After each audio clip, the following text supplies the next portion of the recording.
আচ্ছা, ওই আমরা আসামি গ্রেফতারের ক্ষেত্রে অনেক ধরনের টেকনিক অ্যাপ্লাই করি, ঠিক আছে? ওই এখানে চিটাগাং এর ওইদিকে কারো বাড়ি আছে? চিটাগাং কেউ আছেন আপনারা? এই রাউজান হাটহাজারি সার্কেলের আমি একসময় এএসপি ছিলাম, ঠিক আছে, সার্কেল এএসপি। তো ওইদিকে ওই যে স্কুলের বাচ্চা টাচ্চা খুব অপহরণ হইতো, অপহরণ হয়ে যায়, নিয়ে যায় জঙ্গলের মধ্যে রাখে, আর টেলিফোনে চাঁদা চায়। তা আমরা করতাম কি, ওই যে টেলিফোনে চাঁদা চাচ্ছে ওকে আইডেন্টিফাই করে ওর বাড়ির ওর বাবা মা অথবা ভাই বোনকে তুলে নিয়ে আসতাম, নিয়ে আসে ওর সাথে নেগোসিয়েশন হইতো যে তুমি ভিকটিমটা ছাড়ো, তারপরে আমরা এটা ছাড়বো। আমরা অনেক সময় অনেক টেকনিক অ্যাপ্লাই করি। এইটাও একটা আমাদের টেকনিক ছিল। তার ফ্যামিলির উপর ওই রকম চাপ ছিল যে ওরে আসে যদি আপনারা না দেন, আমাদের কাছে হস্তান্তর না করেন, তাহলে আমরা কিন্তু আপনাদের ফ্যামিলি মেম্বারদেরকে অ্যারেস্ট করব। এটা আমাদের একটা পার্ট, টেকনিকের পার্ট। ওরা যে এমনি স্বেচ্ছায় আসে ওই হস্তান্তর করছে বিষয়টা এরকম না, এটা একটা পুলিশি টেকনিকের একটা অংশ। মিন্নির ঘটনার সাথে মোটামুটি সিমিলার।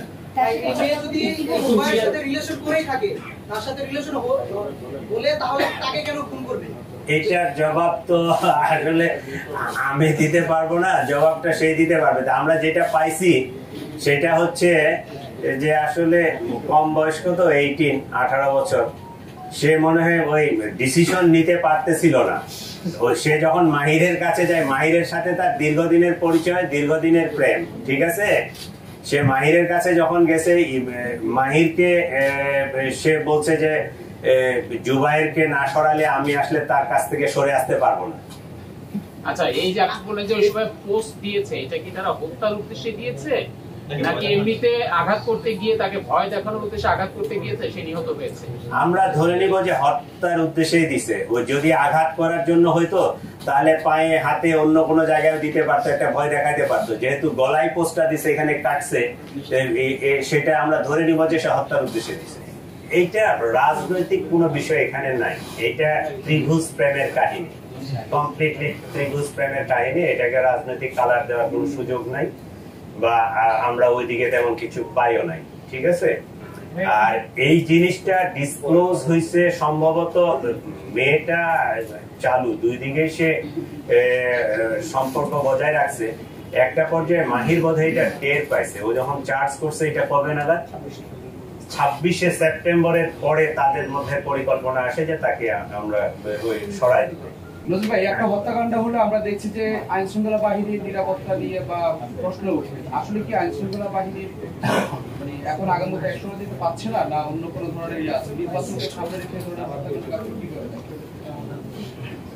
এটা আমরা এটা মেনেই নিছি, কারণ কোনো একটা ঘটনা ঘটলে আপনারা আমাদের সমালোচনা করবেন, এটাই ভালো। কারণ সমালোচনা করলে আমরাও সতর্ক হব, আমরা আরেকটু অ্যাক্টিভলি কাজ করতে পারবো, আইন শৃঙ্খলা পরিস্থিতি ভালো রাখতে পারবো, এটা পজিটিভ, ঠিক আছে? কিন্তু ঢাকা শহর 2-2.5 কোটি মানুষ বসবাস করে, এখানে যে রিক্সা শ্রমিক থেকে শুরু করে ওই মিলিয়নার লোকজন বসবাস করে, varieties of people, varieties mentality. Crime যে 2-4টা হবে না, এইটা নিশ্চিত বলা যাবে না। পৃথিবীর সব বড় বড় শহর, নিউ ইয়র্ক বলেন বা অন্যান্য শহরগুলো দেখেন, ওদের ক্রাইম স্ট্যাটিস্টিক্স দেখেন আমাদের চেয়ে বেশি। আমরা সেই তুলনায় আমরা মনে করব যে আপনাদের সহযোগিতায়, আমাদের সহযোগিতায়, সকলেই মিলে আমরা ঢাকা শহর অনেকটা নিরাপদ। এখন পর্যন্ত আমরা ওই যে মোবাইল গুলো সিজ করা ছিল, মোবাইলের ওদের যে ফরেনসিক করে যে কনভারসেশন বা ওই মেসেজ, ওই যে জিনিসগুলো পেয়েছি, এখন পর্যন্ত আমরা এদেরকেই পাইছি, পরিবারের সদস্যদের ওইভাবে ইনভলভমেন্টটা এখন আমরা পাই না।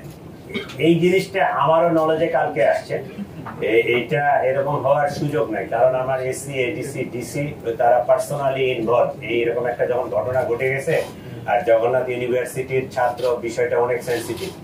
আমার অফিসাররা নিজেরাই এই ডিটেকশন থেকে শুরু করে, আসামি অ্যারেস্ট করা থেকে শুরু করে সবকিছু করছে। কেউ যদি এটা ব্যক্তিগতভাবে কোনো ধরনের তার ইল ইন্টেনশন থাকে, এইটা অবশ্যই আমরা তাকে অনুসন্ধান করে তার বিরুদ্ধে আইনানুগ যে ব্যবস্থা বা আমাদের যে ডিপার্টমেন্টাল ব্যবস্থা আমরা নিব, যদি এরকম কারো ইনভলভমেন্ট থাকে। স্যার তো একটা কথা ক্লিয়ার করছেন যে বর্ষা প্ল্যান করছে, এবং জুবাইর যখন মারা যায় তখন বর্ষা উপস্থিত ছিল সেখানে, মানে শেষ কথা আমরা যেটা পাইছি তদন্তে, বর্ষাকে জুবায়েদ বলছে যে আমাকে বাঁচাও।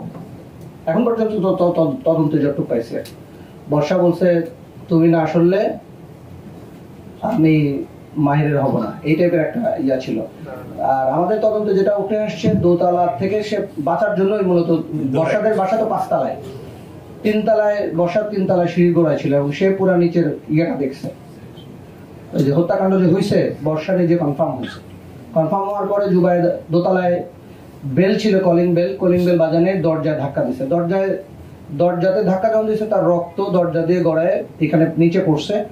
আর একটা ইন্টারেস্টিং ইয়ে হলো, দোতলায় যিনি ছিলেন ওনার ওজন অনেক বেশি। আপনারা ইয়া করলে দেখবেন যে উনি অলমোস্ট 150 কেজি ওজনের এক ভদ্রলোক।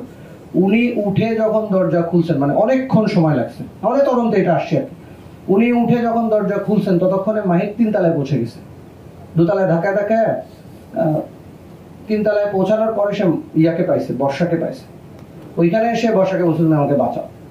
বর্ষা যেহেতু চাইছে যে জুবায়েদ চলে যাক, সে আর কোনো হেল্প করে নাই, বলছে যে তখন ওইখানেই জুবায়েদ পড়ে গেছে। এইটুক তদন্তে আসছে আমাদের, এর বাইরে কিছু আমরা জানি না।